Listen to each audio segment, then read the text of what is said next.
Oh, what is up, everybody? Welcome to DFS by the Numbers. This is my betting breakdown video for UFC 318. We have Max Holloway versus Dustin Poirier 3, and I'm looking forward to it. I'm looking forward to this card quite a bit. It's a card that I've had circled, a card where just a ton of spots have stuck out, and yeah, this is actually going to be the most units I've had tracked on a card since I've started tracking back in 2019. This is a card where I haven't had a max bet since 2021. I actually have not one but two 5-unit bets on this card. So yeah, it's a card where I've gotten a lot of CLV, a lot of action on it, so a little bit nervous, but I'm really liking the spots on this card, and I think a lot of these spots should come through. So hopefully it all does. Before we break it all down, we got a lot to talk about. If you guys could like the video, subscribe to the channel, leave me a comment. Gonna try to get to 30K by the end of the year. It would be an awesome milestone. So if you guys do enjoy the content, be sure to subscribe. If you do want to support me more, check out dfsbythenumbers.com. Now is a great time to do so with Dana White's Contender Series coming up in a couple of weeks. With that, you get access to stats you see on the screen, early access to all bets, bet write-ups, best bet article, and just a lot more. So check it out at dfsbythenumbers.com. Absolutely the best way to support me. All right, with all that out of the way, I say we get into it. We're going to start with the first fight of the card. And I have action on pretty much every single bet or every single fight on this card. And we're going to kick it off with a long shot prop here. So you have Judis going against Nicole Caliari.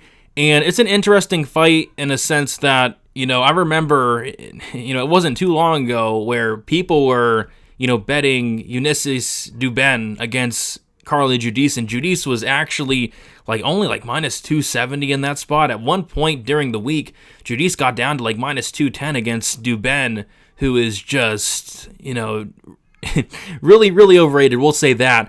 And now all of a sudden, Judis is a bigger favorite than she was against Duben, and I think Caliari would probably destroy Duben. So I think that's a little bit interesting. Very popular parlay piece is Judis, and that's showing in the betting line. Money has just poured in on Judis throughout the week, and yeah, I agree. I think Judis should go out there and get it done. I think she goes out there and, as long as she stuffs the takedowns, as long as she's able to extend the fight, I think she wins this fight.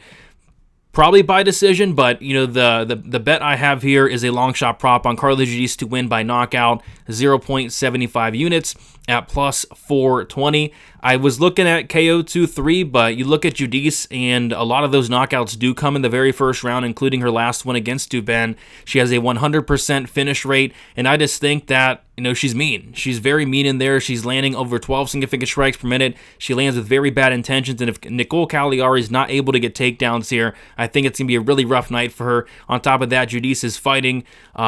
She's from Louisiana, so she's going to be the hometown fighter. I think she's going to want to put on a show, and I think that KO prop at plus 420 is very, very live. So I have 0.75 units on it, and I think Judis should go out there and pretty much dominate this fight and hopefully get the knockout along the way, kicking off the night right. Up next, we have Bruno Ferreira versus Jackson McVeigh. So I have two parlays on this card, and this is going to be one of the parlay legs for me. I'll go over the parlays towards the end, but yeah, first parlay leg I like is the under 1.5 rounds in the Bruno Ferreira Jackson McVeigh fight. So I got a lot of CLV on this card, but this is one where I actually got reverse CLV'd. I got in on the under 1.5 in a parlay at minus 298, which is you can get a lot better price than that now. But yeah, I think this fight finishes under 1.5 rounds at a very high clip. So I'm not sure who's really betting the over here in a Bruno Ferreira Jackson McVeigh fight, because you look at Bruno Ferreira, this is a guy that has 13 wins. 12 of those wins come under 1.5 rounds. When he's finishing fights, he's finishing within the first 7.5 minutes. And you look at Jackson McVeigh, this guy Jackson McVeigh has 6 fights. All 6 of those fights not only end under 1.5 rounds, not only end in the first round, but have ended with in the first 2 or 3 minutes into the first round. So I think this is going to be an absolute car crash for it last. And I think the under 1.5 rounds is my favorite spot as a parlay piece here, and you can get it at best price minus 240, which I think is very generous. I think this fight goes under way more often than not. Next up, we have Ryan Spann going against Lucas Brski. And this is an interesting fight here. This is one where I did want to see weigh-ins. I wanted to see what kind of shape Ryan Spann showed up in, because last time when he fought Waldo Cortes Acosta, it did look like he didn't train at all. And yeah, what I will say is Ryan Spann looked a lot better than he did when he fought Waldo Cortez Acosta. Looked like he did put on some muscle, looked like he was in the gym and he was training for this fight, and that's all I really needed to see. I think Ryan Spann should go out there and destroy Lucas Brski. I think there's absolutely no excuse for Ryan Spann losing to Lucas Brski. It really shouldn't happen, but it's Ryan Spann. We have a ton of untrustworthy fighters on this card. Ryan Spann is the first of many. He should go out there and get Brski out of there, whether it's a sub, whether it's a knockout. If anything, like Lucas Brski showed up today. I thought Ryan Spann looked in much better shape than Lucas Brski. That's for dang sure. But yeah, I think Ryan Spann should go out there and win. This is one where you might want to look at it from a live bet opportunity. Like if Ryan Spann does not completely destroy Brski in the first round, there's a good chance he doesn't win the fight. And that's why I played the Ryan Spann and the under 1.5 same game parlay. 1.75 units at plus 130. I like that line a lot. Like if, instead of laying minus 210 on Ryan Spann, you take him to win in either round 1 or the under 1.5 rounds, because you look at Ryan Spann, this guy has 22 wins. I think like 17 or 18 of those come in the first round and a half. So yeah, if Ryan Spann's winning, if Ryan Spann's paying off this price tag, I think it's in the first in maybe early second round. So that's kind of how I'm playing Ryan Spann there, and he should go out there and get it done, but it is Ryan Spann, so it's not something you want to be too heavily exposed on. Up next, we have Jimmy Crute going against Marcin Prachnio. So as I mentioned at the beginning of the show, I do have 2 max bets, 2 5-unit shots on 2 fighters, and this is the first fighter. It's Jimmy Crute. So this is one where I like the bet, and I did get a ton of CLV, but if I had to redo it, I would. And the reason being is, so I bet Jimmy Crute 5 units at minus 238, and I knew that I was going to beat some line movement, and I did, but I thought it was going to be a lot more line movement. I thought Jimmy Crute would just get absolutely hammered once people saw that, Marcin Prachnio got submitted by Modestas Bukauskas, arm triangle on the wrong side, and the Vitor Petrino fight, and really every fight, but the line did not move as much as I thought. And then when these Crute props started opening up, it's like they had the under 2.5 rounds at minus 115, which just made that's a stupid line. They had Jimmy Crute inside the distance at minus 110, which is ridiculous. So if I had to redo it, I probably would have took the under. I probably would have took the Crute inside the distance, because I think I was not expecting minus 110 for Crute inside the distance. I was expecting like minus 200 by the time the props came around, but I was definitely wrong about that. So I do have 5 units on Jimmy Crute. Did beat a lot of line movement. I'm not going to hedge out. I'm going to put my faith in a very untrustworthy fighter in Jimmy Crute, but I think he wins this fight by any which way. It could be a decision, could be a submission, which would be the most likely path, and it wouldn't even shock me if he knocked out Marcin Prachnio. We can talk about Jimmy Crute's cardio. He probably has the cardio advantage here. Marcin Prachnio's mouth is hanging wide open. He's gassed out in the first round of fights. There's really no excuse for Jimmy Crute to lose this fight. He really shouldn't. So yeah, biggest bet in a long time, and I'm putting it on Jimmy Crute there. But yeah, if you guys missed the minus 238, he's minus 250 for a while, I was like, why isn't this line moving? I think at this point, you can still get Jimmy Crute inside the distance at minus 115, which I think is just a really, really bad line. I mean, that seems very generous for Jimmy Crute against Marcin Prachnio. So wish me luck on my max bet. Hopefully Jimmy Crute fights smart. Up next, we have Islam Dulatov going against Adam Fugate. So yeah, did beat a lot of line movement on this. I got the under 1.5 rounds, plus 105 for 2 units. That line has been just obliterated, and the reason it has is because I think people started to watch Islam Dulatov and see that this guy it's pretty much like a madman. He reminds me of like a mixture of Haider Emil with just that crazy style just coming forward. He has an opportunistic submission game. This guy's fighting like his hair's on fire, like he's double parked, like he needs to get out of there, like he's late for a date. This guy goes in and he goes out, and he's dangerous. I think the under 1.5 rounds is a solid parlay piece this week. I think this fight ends in round 1, and I did make a mistake. I saw Islam Dulatov, the sub props early on. They were big numbers. Islam Dulatov by first round sub was like plus 1,000. That got just smacked throughout the week, and I wasn't able to get on it, but I kind of think it's Islam Dulatov in round 1, and it could be a knockout. could be a club and sub. This guy's very aggressive. And on top of that, like if Adam Fugate wins this fight, like Adam Fugate's dangerous too. We saw Adam Fugate finish Kinoshita in the first round. Adam Fugate has some power in his hands. Adam Fugate has a little bit of a submission game. So I think that under 1.5 rounds covers a lot of angles. I'm on it for 2 units, plus 105. And I think it's a solid parlay piece this week. Up next, we have Ateba Gutierrez going against Robert Valentin. I'm on the under 1.5 rounds here as well. Got it at minus 110 for 1.5 units. That line has not moved that much. But yeah, I think it's another under 1.5. You know, Gutierrez is sitting at minus 650. And if Gutierrez is winning, I think it's going to be an early finish here. So Robert Valentin, he did go to decision in his last fight against Torres Finney, but that wasn't a fight. That was like 2 guys humping for 15 minutes. This is going to be a fight. I don't think Gutierrez is going to go for takedowns. I don't think that'd be stupid. He probably gets subbed if he did that. I think these two are going to strike. These two are going to stand, and both guys have a lot of power. You know, Valentin in the tough fouls, landing a big elbow. He has a lot of power, a lot of early knockouts. Gaudier, this guy can knock out a horse. So yeah, I think somebody's getting served here. I wouldn't be shocked if Valentin is a big dog. If this fight either A, got extended, or B, hit the ground in any round, you know, Valentin could be live, but I think it's Gaudier probably taking off the head cleanly of Robert Valentin. But either way, I like the under 1.5 rounds, 1.5 units at minus 110. Up next, we have Francisco Prado going against Nikolai Veretennikov. I have 1.5 units on Nikolai Veretennikov at plus 130. He is currently plus 130. And yeah, I just don't see what people are seeing in Francisco Prado like at all.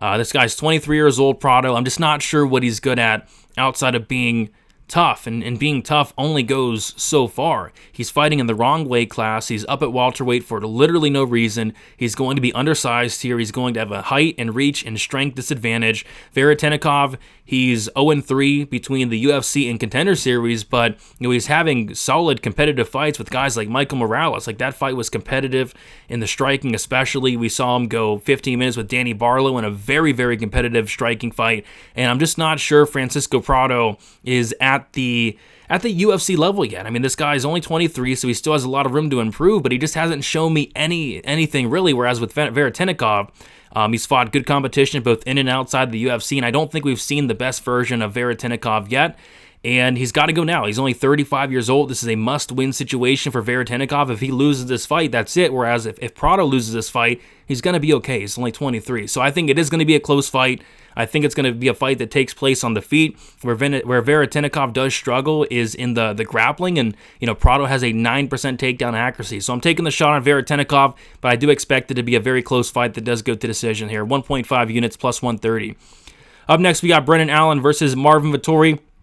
I have a moneyline bet on Marvin Vtori, 1.25 units at plus 200. And yeah, I think there's a lot of recency bias in this line. Like, Marvin Vtori looked like absolute ass in his fight against Roma Dolidze. He looked terrible. But we got to remember, this is a guy in Vtori who's coming off of a gruesome shoulder injury, shoulder surgery, coming off of a massive layoff. You know, he admitted that he probably shouldn't have came back too early, and yeah, he looked bad. He looked hesitant. Like, even the weigh-ins. Like, I remember Marvin Vtori weighing in for the fight against Dolidze. He looked off. It looked like he didn't want to be there. Looked like he kind of knew that he was going to lose, that he was defeated. Kind of went in there and fought defeated, but he was still able to have some success against Dolidze. Actually hurt Dolidze very badly in that fight. And this is a matchup where it's like, you know, I don't think Allen's going to out-grapple Marvin Vtori. Nobody's ever been able to out-grapple Marvin Vtori. I think this fight's going to take place on the feet, and if it does, both guys are hittable, but it's Brendan Allen who's even more hittable with a 45% strike and defense. It's Marvin Vtori who's much more durable. Allen's been knocked out multiple times. It's going to be Marvin Vtori who has the much better cardio. So if we do get a Marvin Vtori who's 100%, I think we're looking at a very, very close and competitive fight. So this line just doesn't make a ton of sense to me. I mean, I can see favoring Allen just because, you know, he has looked a lot better outside of the Imavov fight. He looked terrible there. He does have probably the grappling upside and just better form, more active, but you know, I think it should be lined a lot closer just for the way I see this fight playing out. I think it's probably going to look pretty much 50-50, and we'll see who the crooked, corrupt judges give it to, but a plus 200, I had to take a shot there, 1.25 units. Up next, we have probably the most intriguing fight from a betting perspective, Venicious Olivea going against Kyler Phillips, and it's interesting. I see a lot of people out there saying, you know, how isn't Venicious Olivea minus 2XX. This is an easy spot for Venicious Olivea. Olivea all day. But this money line just keeps coming down and down and down. More and more money is coming in on Kyler Phillips, and by the looks of it, it wouldn't shock me if this fight closed closer to a pick'em. For me, I really wanted to bet Kyler Phillips money line. I just couldn't get there, and I was looking at it. I was looking right at it, and by the time I ended up passing, and I went back, and the line moved like 30 cents. So it's like, okay, probably not going to take the shot there. But yeah, the reason I ended up passing is just because of the cardio. Like if Kyler Phillips had 15-minute cardio, I'd be max betting him here. If Kyler Phillips could go out there and fight for longer than 7.5 minutes, it'd be an easy bet for me. But the fact of the matter is he can't. And he's shown that he can't for a very long time. So for me, I'm attacking this fight in a couple different ways. So I have a bet on a spot that really shocked me. It's Kyler Phillips to win in rounds 1 or rounds 2 at plus 700 for a half unit. All these Kyler Phillips finish props are astronomical numbers. We got to remember that Venicious Olivea, is a killer be killed fighter. He's been finished in all 3 of his losses. He is hittable. I do question his durability. Bernardo Sopai was a couple seconds away from finishing Venicious Olivea in his debut. We got to remember that. And Kyler Phillips, he doesn't have a ton of finishes in the UFC, but he is hurting a lot of guys, and he is fighting a lot of durable guys. So I think Kyler Phillips is going to have a lot of success within the first 7.5 minutes. And then if he's not able to finish Olivea, I think that's when Olivea starts to take over. Olivea doesn't have the best cardio, but he has a lot better cardio than Phillips. That's for sure. So I'm going to be looking to potentially live bet on Venicious Olivea if this fight does get, mid-second, third round, because that's kind of where I expect Kyler Phillips to fall off a cliff. But yeah, pre-flop, Kyler Phillips, round 1, round 2, at plus 700, half unit. Sign me up. That's how I don't have to worry about it, the third round. I don't got to worry about that cardio. I'm looking for Kyler Phillips to get an early finish, and then if not, potentially live bet Olivea at a much better number. And if you do like Olivea, I would wait till the second round. I'd be very surprised if Olivea won the first round. Very surprised. So yeah, look, potential live bet spot, but pre-flop him on the Phillips 1-2. Couldn't believe that line. Up next, we have Daniel Zellhuber going against Michael Johnson. So I do have Daniel Zellhuber in a parlay. Again, we'll get to the 2 parlays I have towards the end. But yeah, I got Daniel Zellhuber in a parlay, and I parlayed him back when he was at minus 500. He's currently like minus 600, so monies came on him as expected. And then I also have 1.5 units on Daniel Zellhuber to win inside the distance at minus 110. Michael Johnson's been finished 12 times in his career. I could see a Daniel Zellhuber knockout. I could see a Daniel Zellhuber club and sub. And I was watching Daniel Zellhuber fights back, and it's like, man, if he lands these same shots that he landed against Esteban Ribovics, Lando Venata, what's his face? The dude, Francisco Prado. He was landing big shots against. If he's landing those shots against Michael Johnson, it's a wrap. Michael Johnson's 39 years old. I don't like his durability, and I don't like his grappling. I don't like the cardio of Michael Johnson at this stage of his career. I think Daniel Zellhuber is very live to potentially break Johnson down the stretch. I was looking at 2-3 props here for Zellhuber, but they're awful prices, and I would be so upset if Zellhuber did finish Johnson in the first round, which could happen. He borderline did finish Venata in the first round. Jason Herzog just forgot to stop the fight. So yeah, Zellhuber inside the distance, Zellhuber in a parlay for me, and I think he should go out there and finish Michael Johnson. Up next, we got Dan Ige going against Patricio Pitbull. This was, I think, my first bet of the week. I bet this last week. Dan Ige on the money line, 2.5 units at minus 160. So got some CLV there. I did expect that line to move. Didn't make a ton of sense to me. And yeah, for me, I hear people breaking down this fight and making cases for Patricio Pitbull.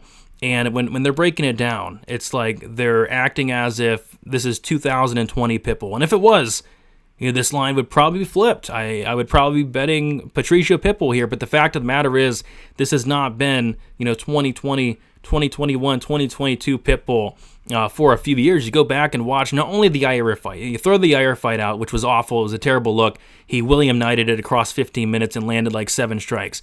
You throw out that fight. Go back and watch his other fights. He forgot how to grapple. He forgot how to wrestle. Like, this guy hasn't wrestled in years. Is he going to all of a sudden wrestle at 38 years old? I'm not so sure. He doesn't throw any volume. He's getting hurt in every fight. I think Patricio Pitbull, unfortunately, made it to the UFC 3, 4, 5 years, a little bit too late. So, Dan Ige is a guy that's very beatable. He's been beaten a lot of times in the UFC. And a younger Pitbull could absolutely take advantage of that. Mix in takedowns. Maybe throw a little bit more volume. Be the minute winner. But I'm just not sure that Pitbull will exist anymore. So, yeah, maybe Pitbull can surprise me, turn back the clock, but I haven't seen it in years. So I got to go Dan Ige. I think he's going to be higher volume.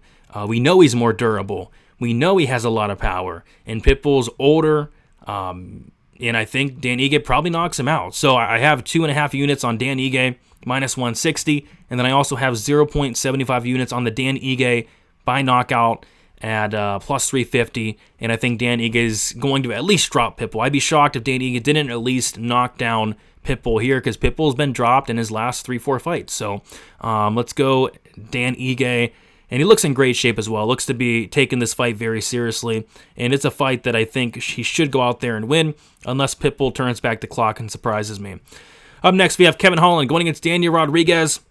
So this is going to be my second max bet. I have 5 units total, believe it or not, Kevin Holland here. And I actually got a decent amount of CLV. Got him at minus 395 in my 2 parlays. So I have 2 parlays with Kevin Holland, 5 units total, going against Daniel Rodriguez. And I also have Kevin Holland inside the distance for 2 units at minus 125. And I couldn't believe his inside the distance prop was minus 125. I actually made a short video about it and made that my best bet of the week for UFC 318. And a lot of monies came in on that prop. A lot of monies came in on Kevin Holland. I'm refreshing the odds now. Kevin Holland's minus 600 on some books. So yeah, have a lot of my night comes down to Kevin Holland. Again, another untrustworthy fighter, but Kevin Holland's at welterweight. This is Kevin Holland's weight class. Kevin Holland seems to be taking his career seriously. He seems to have finally figured it out. Welterweight fights against older fighters equals easy wins, easy bonuses, and that's what he's doing. He's fighting Daniel Rodriguez, who just has looked washed, quite frankly, since the Leach fight, and that fight was like 4 years ago at this point, 3 years ago. So yeah, this guy D-Rod's going to competitive fights with like Alex Morono, being competitive with Santiago Ponzinibbio up until the knockout. So yeah, Kevin Holland, I think, should absolutely roll. If Kevin Holland loses this fight, I think it's fixed. I don't typically say that, but if Kevin Holland loses to Daniel Rodriguez, something went seriously wrong. Seriously wrong. It shouldn't happen. Like, D-Rod's not going to grapple him. D-Rod's not going to finish him. If Kevin Holland loses this fight, something weird happens. So, yeah, Kevin Holland, 5 units total into the parlays. We'll touch on the parlays at the end, and then 2 units on the inside the distance. A lot riding on Kevin Holland. We'll see how it works out. Up next, we have Roman Copilov versus Paulo Costa. And you have an interesting way at playing this. So a lot of people think the fight's going the distance, 2 durable guys going at it. But I think a sneaky angle is for this fight to finish. If we take a look at Copilov fights always finish outside of the Almeida fight. And that fight, could have finished on multiple occasions. So, but you look at Roman Copilov, this guy has 17 fights, and it's like, I think it's like 14 of those 13, 14 of those fights have finished after the first round, after the fight has hit round 2. So Copilov, although he does slow down, a lot of his wins, all but one of his knockout wins, have come in rounds 2, 3, or 4. And when he's getting finished, it comes in rounds 2 or 3. So I think for the fight to end in rounds 2 or rounds 3 is a good look. And if you guys have been watching the channel for a long time, you'll know that I always bet these in Copilov fights, and I've had a lot of success doing so. I hit it in the Chris Curtis fight earlier this year, first card of the year, at plus 1,000 for a half unit for the fight to end in round 3. Got it with 1 second left. Shout out Mark Smith. And I'm betting in here again. It just seems like kind of like an infinite money glitch here with these 2-3 props for Copilov, and you don't have to pick a winner, because I could see Paulo Costa. If Paulo Costa shows up and gives a crap, we could potentially see Paulo Costa, take down Copilov, break him. We've seen Copilov broken multiple times. And if Paulo Costa doesn't give a crap, we could see Copilov attack the legs, the body, the head, and potentially break Paulo Costa, who just doesn't care. So, yeah, I think fight ends in rounds 2 or rounds 3 is very sneaky. Again, I know it's two durable guys, but it's two finished. I mean, look at the finish rates between the two. Copilov, 86% finish rate, all by knockout. Paulo Costa, 86% finish rate, mostly knockouts, 1 submission. So two finishers going at it. Give me the violence props here, the 2-3 props. 0.75 units on fight ends round 2, plus 575. 0.75 units on fight ends round 3, plus 900. Hoping to keep the 2-3 rolling for Roman Copilov fights. We'll see what happens there. And then finally, the main event. We have Dustin Poirier, Max Holloway. So I talked a lot about just a ton of bets, but I don't have one here. I'm taking Holloway, but I don't have any confidence in that, to be honest. I just think it's going to be a very close fight. I think there are a lot of reasons to like both guys. If I was forced to play something, it would be the fight goes to decision.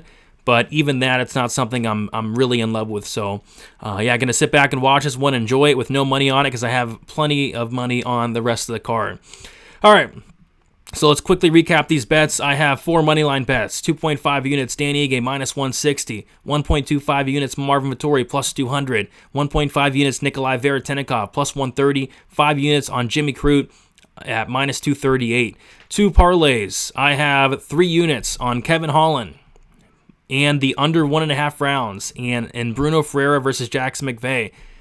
Minus 149 for 3 units on that. I have a 2-unit parlay on Kevin Holland with Daniel Zellhuber. That came out to minus 198, 2 units on that. So 5 units total on the Kevin Holland money line, 7 units total on Kevin Holland in general because I have the Kevin Holland inside the distance, 2 units at minus 125 as well. I have the under 1.5 rounds in the Fugate Islam Dulatov fight, 2 units plus 105. I have the Span in the under 1.5 rounds, 1.75 units plus 130. I have the under 1.5 rounds in the Gautier Valentin fight, 1.5 units minus 110. I have the Zellhuber inside the distance prop, 1.5 units minus 110. Costa Copilov ends in round 2, 0.75 units plus 575. Paulo Costa, Roman Copilov fight ends in round 3, 0.75 units plus 900. Dan Ige by knockout, 0.75 units plus 350. Judis by knockout, 0.75 units plus 420. And then Kyler Phillips to win in rounds 1 or rounds 2, 0.5 units plus 700. That is all the action for UFC 318. Wish me luck. Need Crute to win. Need Kevin Holland to win. And Ige winning would be awesome. Span winning would be awesome.